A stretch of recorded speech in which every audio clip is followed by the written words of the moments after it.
Hey guys, for our daily devotion, it's Feb 23, 2026. So, 2 Timothy 1:6. For this reason, I remind you to fan into flame the gift of God, which is in you. God placed a gift in you, not to be forgotten, but to be fanned into flame. Even every seasons of silence of struggle, His calling remains.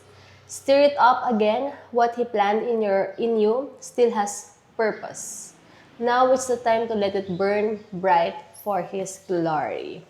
So kaya importante talaga guys na start of the day, talagang kailangan lagi tayo ring yung feeling natin is, i-set na natin sa mind natin na, Lord, isusurrender ko sa iyo yung araw na to. And, Lord, ikaw po bahala sa gagawin ko today. I-protect niyo po kami ng family ko. Yung parang, kailangan, sorry guys, importante talaga na yung fire natin din kay Lord, hindi siya mawawala. Kasi pag nawala yun, mas nakakatakot. Ako, very careful ako dyan, guys. Sobrang careful ako kasi yung ngayon na parang sineseryoso ko na talaga to. Although hindi naman talaga maging perfect talaga. Every day, or in the next few weeks, few months, few years, or kung ano man, magkakamali sa decision natin. Pero ako, lagi ko nire-remind sa sarili ko na dapat yung fire natin, yung relationship kay Lord is intact palagi. Mas nakakatakot pag medyo chillax ka na lang. Yung parang, parang medyo smooth na smooth. Mas mas nakakatakot yung ganong feeling na parang, wala tayong masyadong challenges But parang, lahat okay Na mas nakakatakot yung ganon at nakakatakot din sa pakiramdam na hindi na natin siya naaalala na bakit Lord kaya? Ba't kaya di ko siya naaalala ngayon dahil ba okay ako? Dahil kahit papano, okay na yung buhay ko, kahit papano nakakaraos-raos ako. No.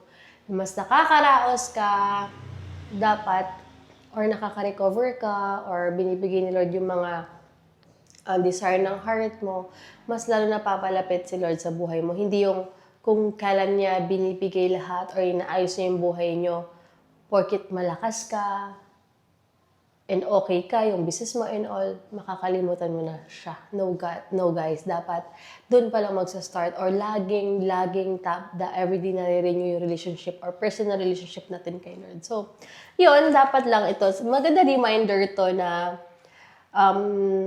yung gift talaga ni Lord, dapat hindi talaga siya makakalimutan din. Everything. Tsaka yung discipline. Discipline to as in talaga. Kasi may choice naman ako na lumabas na lang or wag na tong gawin. Pero sabi ko hindi pwede. Hindi ko rin kayang start yung araw ko na hindi talaga si Lord o hindi ako makapag-share sa inyo kasi natatakot ako dahil ang dami ko na na-experience na naging selfish ako and all. At nakita ko yung works ni Lord talagang binabawi niya. Ang dali, isang snap lang, pwede niyang bawiin lahat yan kapag nakita niya hindi ka nagiging good steward sa mundong to. So, yun. For me, yun yung pagkakaintindi ko rin. At, huwag natin kakalimutan na even sa silence natin or sa struggles or what, si God ay nandiyan talaga rin para sa atin. Never natin dapat yan kakalimutan, guys. Kasi naliligo nga ako, iniisip ko, yung time na yan, last time, nagsastruggle ako sa ganito, pero nagawan ko ng paraan. Natulungan ako ni Lord. So, what more ngayon sa hinaharap ko at sa hiharapin ko pang mga pagsubok sa buhay. So, wag niyong babaliwalain yung works ni Lord sa buhay natin. So, I pray guys na unti-unti tayong bumalik kay Lord talaga. Na i-appreciate natin siya. Maniwala tayo sa Kanya. Yung faith talaga. Kapag talagang sinurrender mo lahat sa Kanya, may faith ka sa Kanya, everything else will follow. Si Lord ang bahala sa'yo. So, yun lang.